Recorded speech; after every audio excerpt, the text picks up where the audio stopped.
In the Sun's core, the mass of the newly formed helium nucleus is slightly less than the combined mass of the original hydrogen nuclei. The difference in mass, called the mass deflect, is not lost, but instead transformed into energy. This energy emerges primarily in the form of gamma rays, high energy photons that travel outward from the core. As these photons make their way through the layers of the sun, they are absorbed and re-emitted countless times, gradually losing energy and shifting to larger wavelengths, eventually emerging as visible light and heat. Thus, the sun does lose mass as it radiates energy, but this loss is extremely small relative to its total mass. The sun converts approximately 4 million tons of mass into energy every second. While this sounds enormous, it represents only a tiny fraction of the sun's total mass, which is on the order of 1.9 times 10 to the 30 power kilograms. Over billions of years, this mass loss accumulates, leading to the eventual depletion of the sun's fuel. But for now, the sun remains remarkably stable. This process illustrates the principle of mass energy conservation. The sun does not destroy mass, rather it transforms some of its mass into energy. The total amount of mass energy remains constant, merely changing forms. This principle is fundamental to physics and underpins many natural phenomena beyond stellar fusion. It reconciles the classical law of conservation of mass with the modern understanding that mass and energy are interchangeable. Beyond the sun, this principle has significant implications for our understanding of the universe. It informs the behavior of particular interactions, nuclear reactions, and even the origins of the cosmos itself. The equivalence of mass and energy provides the theoretical foundation for technologies such as nuclear power and medical imaging, which rely on harnessing these transformations. The sun's mass loss through energy radiation also influences its gravitational interactions with the planets. As the sun loses mass, the gravitational pull it exerts weakens slightly. Over astronomical timescales, this change can affect the orbits of planets, albeit very subtly. Nonetheless, the sun's gradual mass loss is a factor in the long-term evolution of the solar system.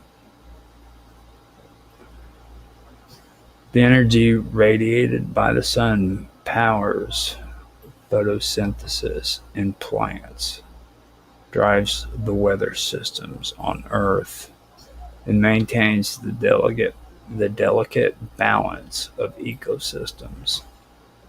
The sun's radiant output shapes climate patterns and enables the water cycle, vital components of the biosphere. Without the continuous transformation of mass into energy within the sun, life as we know it would be impossible. Understanding The sun's energy transformation process requires a grasp of nuclear physics and quantum mechanics.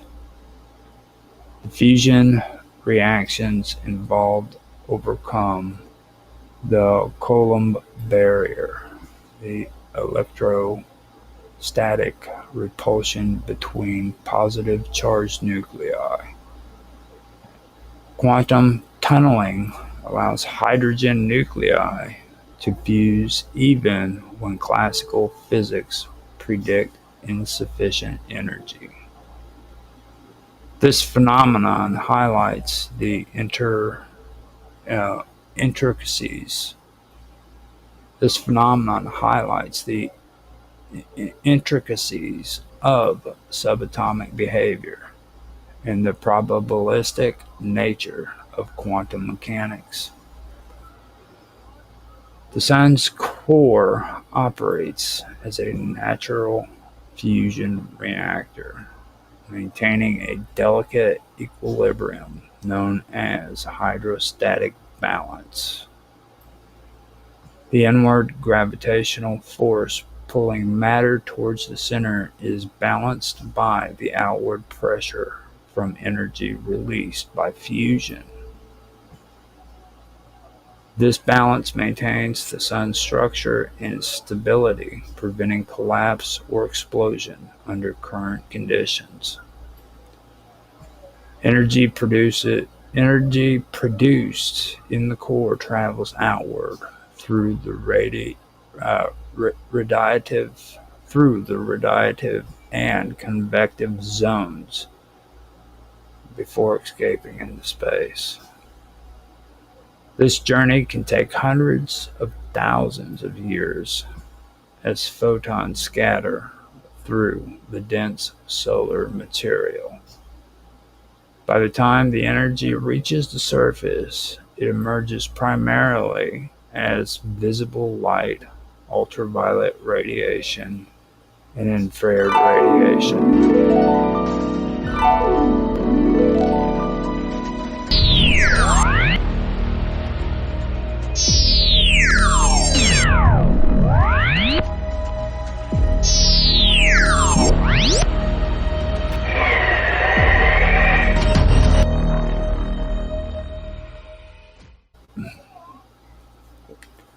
This radiant energy sustains the Earth's climate and weather. It drives atmospheric circulation, Earth currents, and influences the chemistry of the atmosphere. Variations in solar output can impact climate over long periods, evident in phenomena such as the solar cycle and historical climate events. The mass energy conversion in the sun also serves as a natural example for physicists studying the universe's fundamental laws.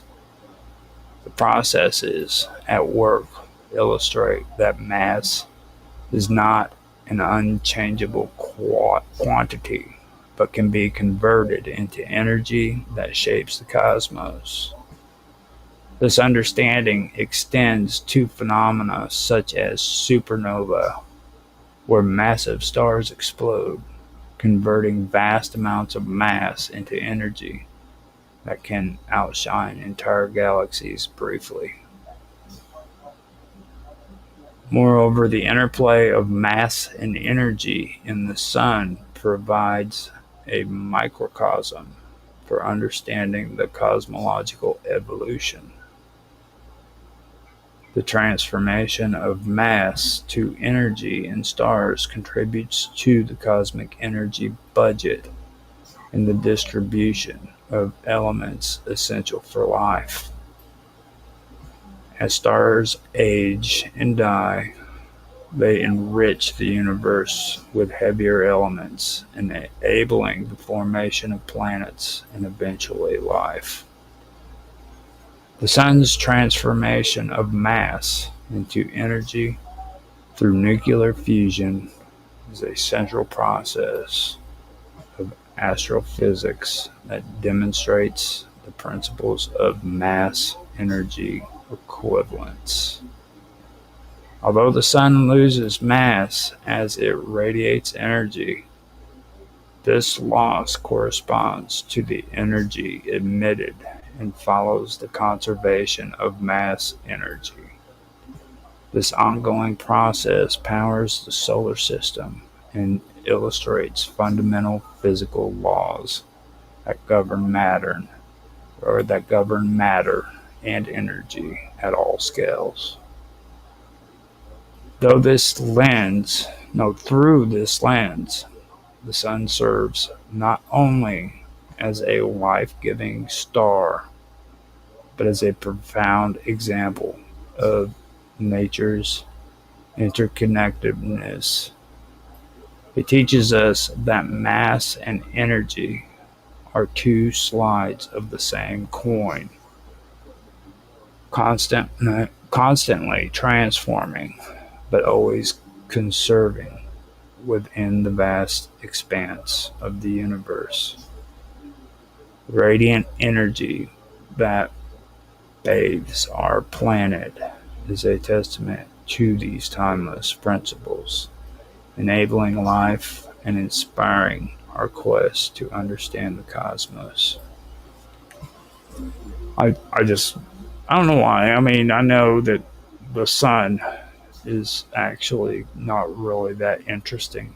If people aren't really interested in this kind of stuff, it's not really interesting. But like when you actually sit and you read this stuff like I just did, it just makes you feel good. I mean, I don't know why it does. It's really beautiful when it's actually written out like that, and being able to write that out and say it is just amazing.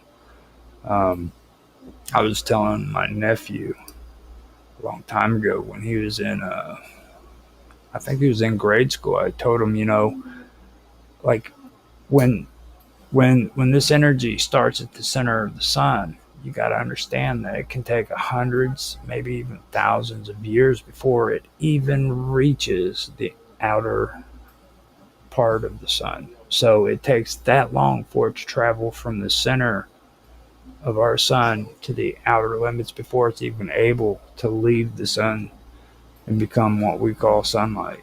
That's completely amazing.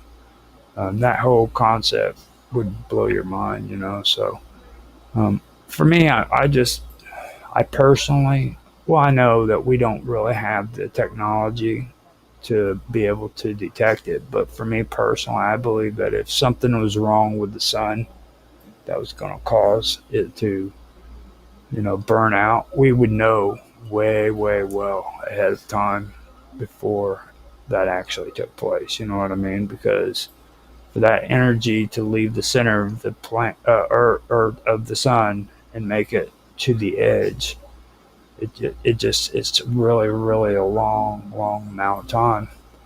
And one thing I do want to also check into too is like I've heard some people say that like you can actually take all of the material that's in the solar system and put it into the actual sun